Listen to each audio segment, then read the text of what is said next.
Kako se bliži vrijeme sadnje biljaka i uzgoja, polako se radujemo berbi sočnih plodova, ali već nas okupiraju misli o njihovoj zaštiti i prihrani. Mnogi traže prirodne načine kako to uraditi, a da ne posežu za hemijskim preparatima. Mi na našem kanalu dijelimo razne savjete baš na tu temu, prirodnih hranjiva i preparata za zaštitu, a to je i tema današnjeg videa. Za još sličnih savjeta i općenito uputa o uzgoju raznih biljaka, zapratite naš kanal i gledajte kako vaš vrt raste bolje nego ikad. Prirodno hranjivo koje sami možete pripremiti kod kuće je ono što i našem tijelu daje neophodne nutrijente, a radi se o mlijeku. Vjerujem da ste se i vi našli u situaciji kada ste primijetili promjene na vašim biljkama i tražite neka prirodna rješenja. S obzirom na velik sadržaj hranjivih tvari, mlijeko je idealno za jačanje biljaka, a mnogo puta smo rekli da je jaka biljka, to jest dobro uhranjena biljka, i zdrava biljka. Kada je biljka čvrsta i ima dovoljno vode i hranjiva, tada se ona lakše bori sa bolestima i štetnicima. Mlijeko se osim u prehrani može koristiti i u vrtu kao sredstvo za zaštitu i gnojidbu poljoprivrednih kultura. Hranjive tvari u mlijeku su savršeno izbalansirane i omogućavaju biljkama optimalan rast i poboljšavaju njihov imunitet. Mlijeko sadrži kalij, kalcij, sumpor, fosfor, magnezij, bakar, mangan, željezo i mnoge druge elemente. Ono se u vrtu može koristiti na različite načine, kao sredstvo za zaštitu od patogenih mikroorganizama, sredstvo za zaštitu od štetnika i kao prihrana. Kao hranjivo za biljke u vašem vrtu, mlijeko je idealna prihrana i kao pokretač raznih procesa u zemlji. Naime, iako mi to ne vidimo, u zemlji se događaju razni procesi. Kreću se hranjiva i biljka ih nekad ne uspijeva kvalitetno usvojiti.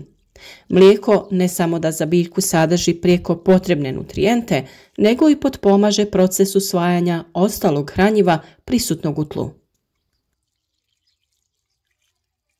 Upravo iz tog razloga ono je idealno kod prihrane mladih presadnica koje sada trebaju poticaj za daljnji razvoj i zdrav napredak. Sa ovom prihranom možete zalijevati skoro svo povrće u vašem vrtu. Potaknuti će njihov rast i razvoj. Plodovi će biti ukusniji i sočniji, a biljke će biti zdrave i napredne. Prilikom tretiranja biljaka folijarno, to jest preko lista, na površini biljaka se stvara tanki film koji štiti biljke od prodiranja patogenih mikroorganizama. Preventivnim tretiranjem mlijeko štiti biljke od gljivica i virusa. Biljke koje su tretirane mlijekom imaju poboljšan imunitet, a mlijeko povoljno utječe i na usvajanje i iskorištavanje hranjiva iz zemljišta. Prošetajte često kroz vaš vrt, pregledajte biljke kako bi na vrijeme riješili eventualne probleme. A inače se ovakvi preparati trebaju koristiti preventivno, a kada već primijetite neke promjene na biljkama, tada tretmane treba češće ponavljati. Ne brinite, ovo je prihrana koja je prirodna i sa njom ne možete pretjerati. Najbolje je upotrijebiti sirovo mlijeko koje nije podvrgnuto termičkoj obradi. Tokom termičke obrade gube se mnogi vitamini i ostali hranjivi sastojci. Ukoliko vam nije dostupno domaće mlijeko, tada u trgovini možete kupiti ono svježe, ali nikako trajno mlijeko. Mlijeko se može koristiti u zaštiti paradajza, krompira, patliđana, krastavca, tikvica i drugog povrća. Najčešće se koristi kao preventivna zaštita od plamenjače.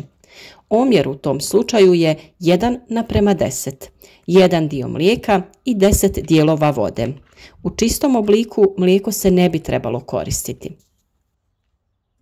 Mi smo ovdje koristili 1 decilitar mlijeka i 1 litru vode. Potrebno je sve dobro promiješati i možete sa ovim rastvorom zalijevati vaše biljke, a možete ih folijarno tretirati. Sa ovim rastvorom prihranite vaše mlade biljke i presadnice, osigurajte im dobar početni razvoj i potaknite ih na usvajanje hranjiva iz tla.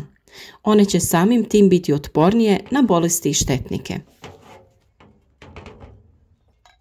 Mliječni šećer, laktozu ne mogu probaviti svi insekti. Zbog ove pojave mlijeko predstavlja zaštitno sredstvo od mnogih štetnika. Izuzetno je dobro dodati ga u kompost jer obogaćuje kompost hranjivim tvarima, poboljšava mikrobiološke aktivnosti i štiti kompost od mnogih štetnika. Zbog sadržaja kalija, mlijeko je odlično u zaštiti povrća u vrijeme plodonošenja, posebno za ishranu paradajza. Za sobne biljke možemo također da koristimo mlijeko, ali ga treba izbjegavati kada su u pitanju sukulenti, to jest kaktusi. Kod njih mlijeko može izazvati propadanje. Sredina ljeta je period kada se ostvaruju optimalni uslovi za razvoj gljivičnih bolesti na povrtnim kulturama. Temperature su visoke i nakon kiše se ostvaruju idealni uslovi za zarazu fitoftorom, to jest dolazi do pojave plamenjače. Ova bolest može u potpunosti uništiti paradajz i krompir. Tu u priču dolazi kombinacija mlijeka i sode bikarbone.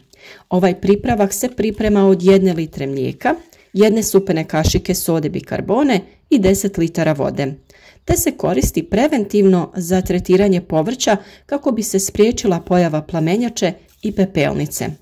Količina vode može se smanjiti na najmanje 5 litara. Dok sa druge strane možete koristiti pripravak mlijeka, sode bikarbone i vode u odnosu 1 litra mlijeka, 1 supena kašika sode bikarbone i 4 litre vode. Pored ostalog povrća, sa ovim je najbolje preventivno tretirati krompir zbog plamenjače. Ovaj pripravak od mlijeka zaštitit će nadzemnu masu krompira od pojave ove bolesti, ali i spriječiti pojavu krompirove zlatice, jer ona i njene larve ne mogu da probave mlijeko. U proljeće je dobro započeti tretiranje grma ruže sa otopinom mlijeka i vode. Tretman se ponavlja svakih 7 do 10 dana tokom 2 mjeseca. Mlijeko će zaštititi ružu od bolesti i štetnika. Vaše voćke također možete tretirati sa ovim sredstvima i ukloniti nametnike poput biljnih ušiju. Opet razblažite mlijeko i vodu u omjeru 1:10, a možete dodati i 1 veliku kašiku sode bikarbone. Sve dobro sjedinite i prskajte vaše voćke, posebno sa donje strane listova. Mlijeko se također može koristiti i kao gnojivo za krastavce, gdje je posebno istaknuto njegovo djelovanje. Ukoliko koristite mlijeko za gnojidbu krastavca, ubrzati ćete njegov rast. Mlijeko se koristi razblaženo sa vodom u odnosu 1:2. Gnojidbu je potrebno redovito ponavljati svako 15 dana. Mlijeko se može koristiti i kao zaštita od bijele leptiraste uši. Kao zaštita od ove štetočine koristi se kiselo mlijeko. Naime, 250 ml kiselog mlijeka razredi se sa 1 litrom vode. Sa ovom mješavinom potrebno je dobro poprskati biljke, posebno njihovu donju stranu listova. S obzirom da se veliki trud ulaže u uzgoj presadnica, pa nakon toga i u sam uzgoj biljaka, nedvojbeno je da treba biti uporan sa redovnim korištenjem ovakve vrste prirodnih pripravaka. Biljke je potrebno prihranjivati od samog početka uzgoja i naravno zaštititi kako bi bile snažne i plodonosne. U narednom periodu pripremamo vam još savjeta vezanih za prihranu i zaštitu biljaka, a naravno i sve detalje oko uzgoja svih vrsta voća i povrća. Pa zapratite naš kanal ukoliko želite biti u toku sa radovima u vrtu.